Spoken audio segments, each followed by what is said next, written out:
Voici l'agneau de Dieu qui enlève le péché du monde.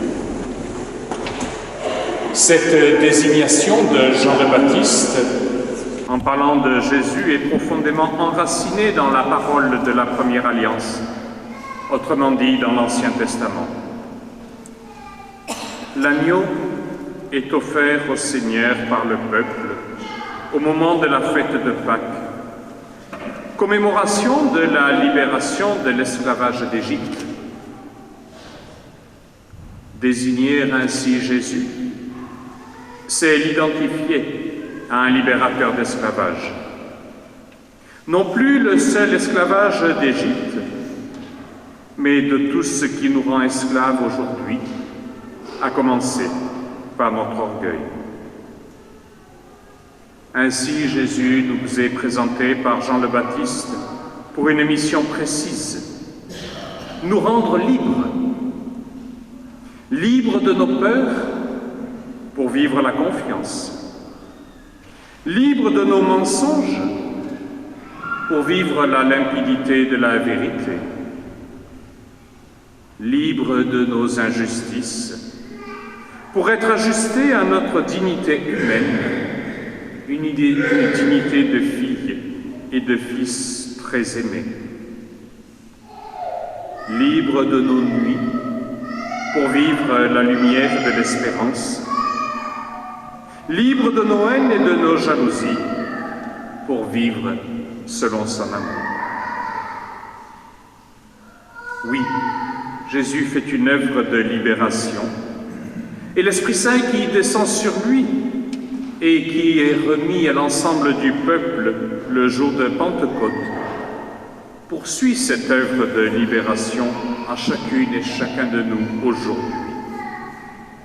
Libre pour devenir plus humain, pour le dire autrement, libre pour devenir des saintes et des saints, parce que filles et fils, et parce que frères et sœurs les uns des autres.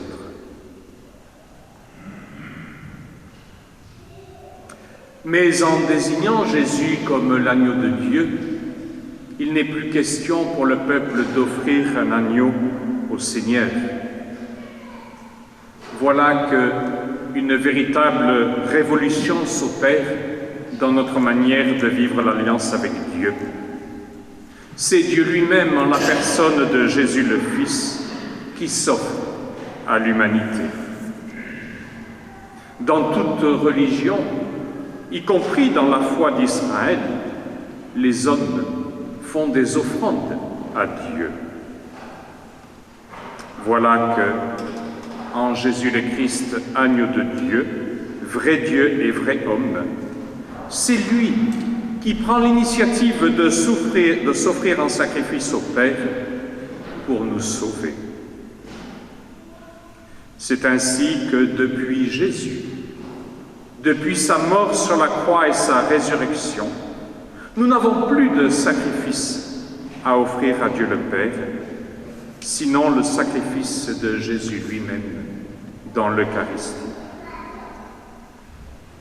Nous sommes donc sans cesse appelés à convertir, à révolutionner notre manière de vivre l'alliance avec Dieu, de vivre dans la foi.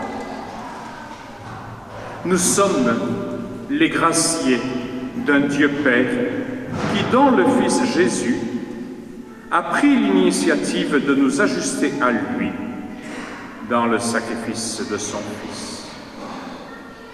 Dans la foi chrétienne, comme nous venons de l'entendre de Saint Paul aux Corinthiens, nous avons été sanctifiés dans le Christ Jésus. Nous sommes appelés à être saints avec tous ceux qui, en tout lieu, invoquent le nom de notre Seigneur Jésus-Christ. Nous ne nous sanctifions pas nous-mêmes et surtout pas par nos propres efforts. Nous ne prenons pas l'initiative de la sanctification, mais nous répondons à l'appel du Seigneur à être saints, à être sanctifiés. La conversion de notre vie, notre désir de marcher à la suite du Christ,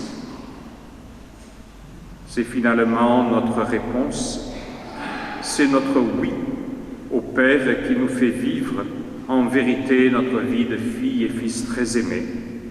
C'est une réponse à une initiative d'amour qui vient du Père. Notre relation à Dieu, c'est une réponse au Christ qui nous appelle à le suivre. Et notre réponse, c'est de faire vrai dans notre quotidien, c'est d'incarner dans notre quotidien cette dignité filiale en vivant la fraternité en Christ. Tout manque de fraternité est une écharde dans notre dignité filiale. Elle la blesse, elle la contredit.